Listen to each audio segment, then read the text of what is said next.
The adaptation process can be a tricky thing. It's not simply a matter of taking a chapter of a manga or novel and then converting it into an episode of anime one-to-one. There are countless different details and issues that have to be dealt with when transcribing the work of another author into a substantially different format. That, combined with the fact that I've been reading significantly more manga over the past few months, has led me to dozens of interesting, or horrible, instances where the manga and anime deviate significantly. One of the most interesting for me can be found in the introduction to the shonen action-adventure series, Magi, and I want to use this video to highlight just how much changed between the manga and anime in their introductions, and more importantly, how that affects the audience's first impressions of each. The most striking difference between the two right away is that, with the exception of the brief moments where Aladdin is talking to Ugo, the first chapter of Magi has never been adapted into the anime. The anime actually starts with chapters 2 and 3, where Aladdin first meets Alibaba. As for the chapter that was excluded, it follows Aladdin as he travels with Layla and Sasha, whom we later meet through Morgiana in episode 6. Aladdin imparts some of his wisdom to resolve a personal conflict between the characters, and shows off Ugo and his powers to save them from a group of bandits. Completely omitting the first chapter of a story is a rather bold move, considering that the first chapter is usually where most of the key setting and plot details sprout from.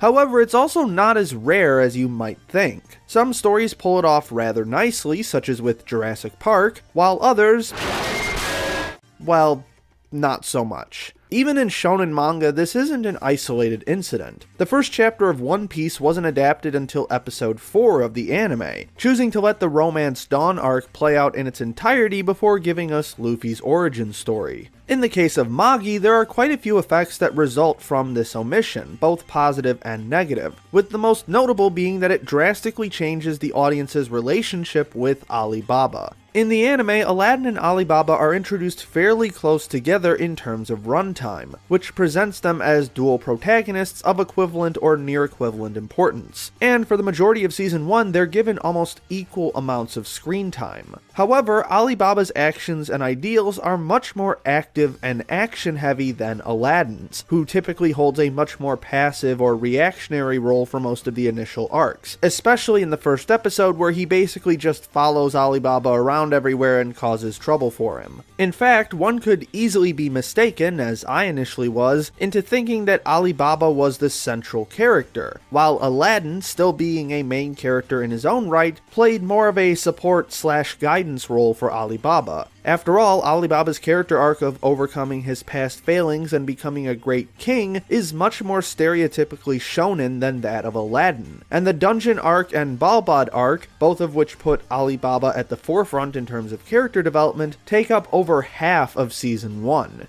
In the manga, having Alibaba introduced a whole chapter later denotes a clear difference in how these two characters should be treated in the story. Here, Aladdin is the clear central character, no questions asked, as he is introduced alongside a slew of minor characters with little plot significance who only make cameo appearances later in the story. That doesn't mean that Alibaba isn't an important character in the manga, he obviously is, but the deliberate separation is still there and much more prominent than in the anime, which makes both the Koga clan and Magnostad arcs, where Aladdin is the only main character present, much less jarring.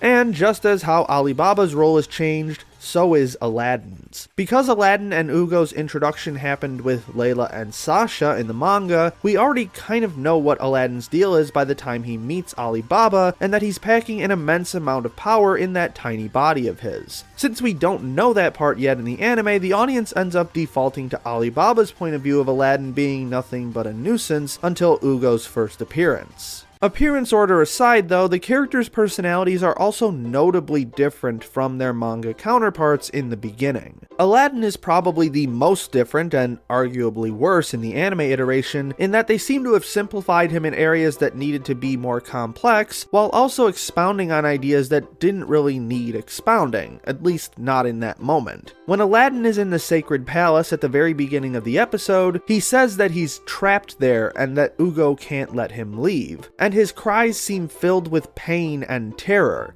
but no such scene exists in the manga, at least not as far as I've read. In the first chapter of the manga, Aladdin asks Ugo to be his friend, and that's it. I'm only about 13 volumes into the manga right now, and I can't say for certain what this added information is about, so I actually consulted with one of my friends who has finished it to see what was going on here, and his interpretation was that Aladdin was crying at the thought of being alone and not being able to make any friends, which lines up pretty well with his character, so I do have to give them credit for that. He also told me that the reason Aladdin was trapped at all has something to do with the circumstances of his birth, meaning that Shinobu Otaka probably gave the anime some noteworthy foresight on where she was taking the story.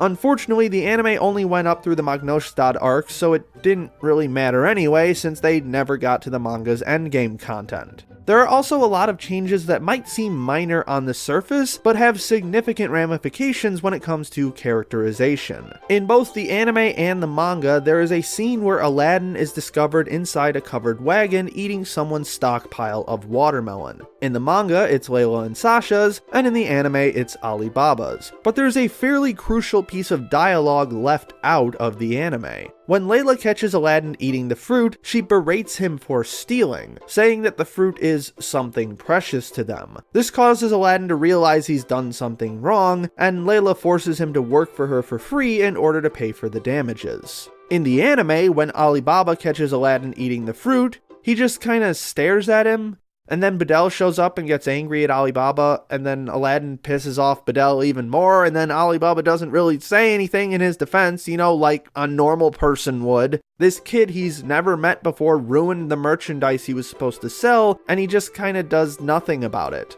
Then, later that night, Aladdin eats all of Alibaba's food because Alibaba didn't say anything about it the first time, so now Aladdin is being portrayed as even more of an ignorant child than he already was, and Alibaba is just kind of an idiot pushover. That last part does kind of play into Alibaba's past traumas, so I'm tempted to let it go, but they don't make a point to show that he's being a pushover. It just looks like he's being a socially inept idiot, the exact opposite of how he's portrayed in most of the episode. But we'll get to that a bit later. This moment is a subtle change on paper, but has drastic ramifications once it interacts with the rest of the story.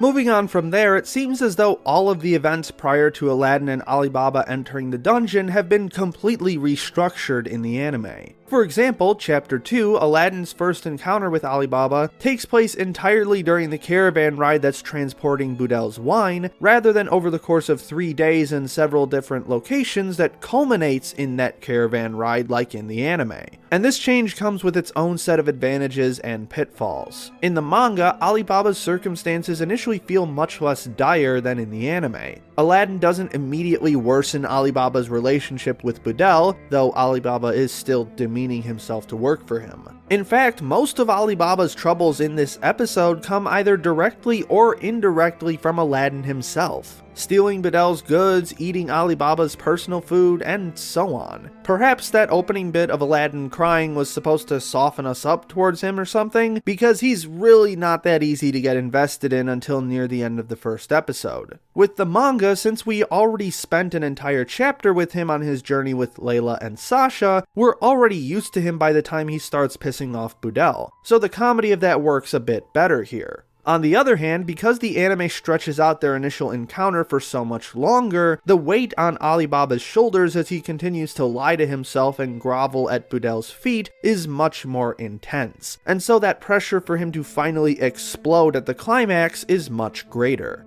Unfortunately, the moment-to-moment pacing gets dragged out a bit too much as well, especially in the scene where Morgiana and the little girl are about to be eaten by the desert hyacinth, and Alibaba is looking for someone to save them before he eventually does it himself. It's sort of understandable considering how much he repressed his true feelings so far in this episode, but because the situation is so dire, having the resolution happen quicker feels better overall. When it comes to Alibaba himself, his character hasn't really been hugely altered so much as his pre-existing traits have been exaggerated. In both versions, Aladdin uses Ugo's power in front of Alibaba, and Alibaba recognizes that Ugo is a djinn from a dungeon. Because capturing a dungeon is Alibaba's dream and ticket out of poverty, he takes Aladdin to a pleasure house to butter him up so that he'll go with him into the dungeon. But the circumstances around both versions are vastly entirely different. In the manga, Alibaba takes him there because Aladdin was in a bad mood after Alibaba called him his servant in front of his boss. While he's not necessarily doing it for benevolent reasons, he is trying to make Aladdin feel better because he notices that he's in a bad mood.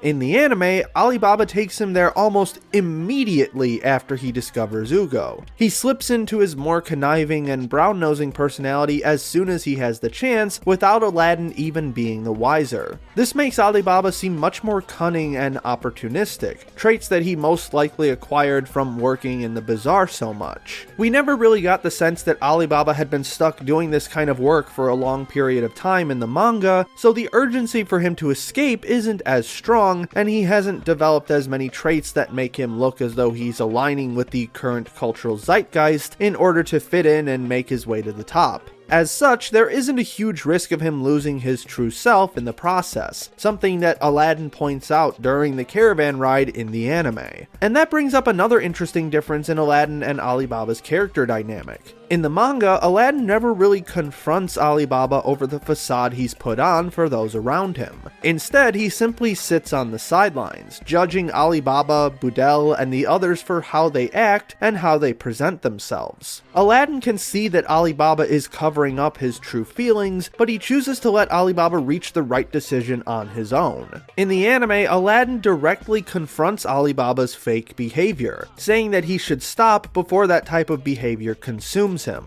which is interesting and all, but this evokes a thematic idea that's never presented again in the story, so it's kinda pointless. Though again, it does line up more with the fact that Alibaba is being pressured into that fake identity much more in the anime than in the manga. Weirdly enough, these two different iterations of Aladdin almost feel like the difference between the typical Old Testament and New Testament presentations of God. One is stern and wise, choosing only to help once he has judged those before him to be of worthy character, while the other is kind and compassionate, choosing to lend a helping hand to those who need it, even if it's not in the most obvious manner. So if I had to say which one is better for this series, I'd probably go Old Testament, since Magi in general draws off of the old much more than the new. However, the one thing that both versions manage to do, well, for the most part, is present Aladdin as a moral center for other characters to be reflected upon, which leads to another really interesting change. The topic of slavery has also been shuffled around a bit to fit a more condensed style of adaptation that the anime is going for. In the manga, Morgiana isn't introduced until chapters 4 and 5, though the scene in which she's introduced in the anime pretty much plays out as it does in the manga to a degree of faithfulness that's almost kind of jarring considering what we've seen so far from this adaptation. But again, the context of each of these scenes is significantly different. In the anime, Alibaba is still trying to suck up to Budel when this incident occurs, so the threat of Alibaba being thrown into slavery feels more real and causes him to cling even tighter to the facade he's been putting on for Budel. In the manga, they're already preparing to enter the dungeon by the time they run into Morgiana, so the threat of Alibaba becoming a slave isn't as strong. Not only that, but when Budel confronts them over Aladdin's attempt at freeing Morgiana, Aladdin basically makes a laughingstock out of him and reaffirms that Alibaba's dream will come true. Here, Aladdin isn't just some support character. He's actively pushing forward with Alibaba's plans, and, more importantly, making sure that Alibaba doesn't waver from the new path he's chosen, lending to a much more interesting character dynamic.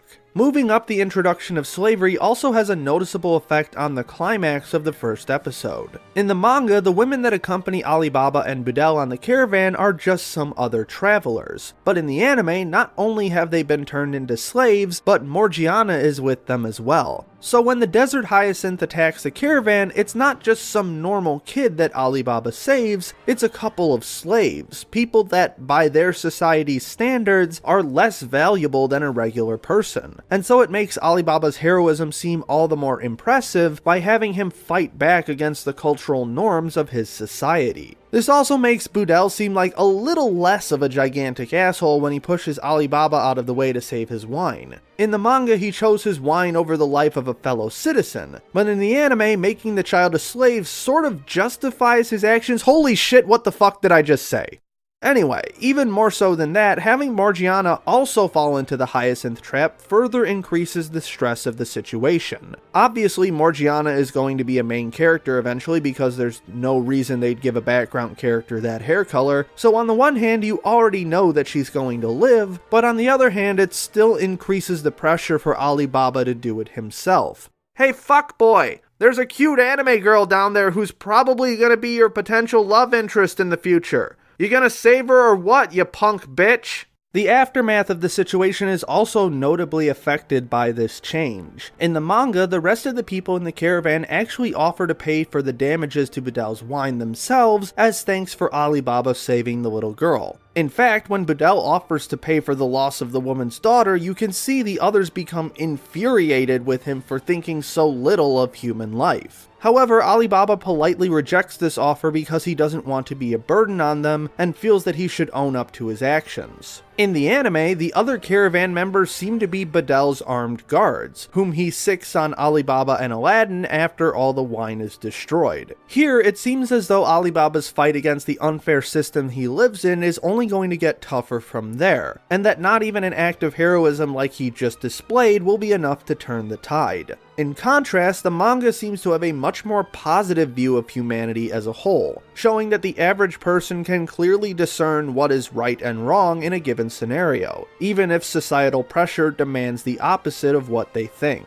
Furthermore, the manga's version has Alibaba take the burden of Budel's losses upon his shoulder since it's his fault that the wine was destroyed, showing Alibaba to be fairly honorable. But the anime version basically has him run away from his problems to capture the dungeon, which doesn't really make much sense thematically, but because Budel's "I'll make you a slave" comment was moved so far up in the anime, it kinda had to be done that way.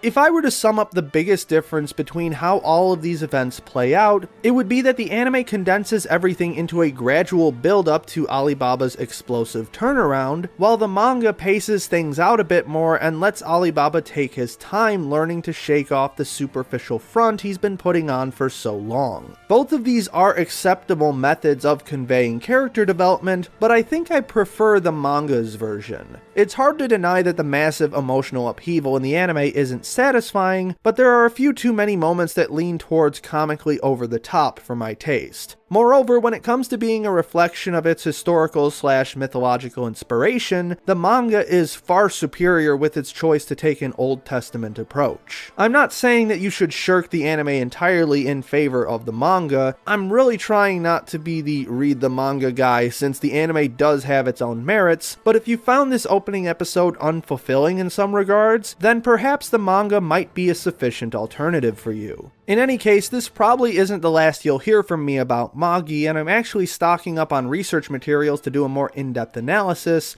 but that'll be for another time.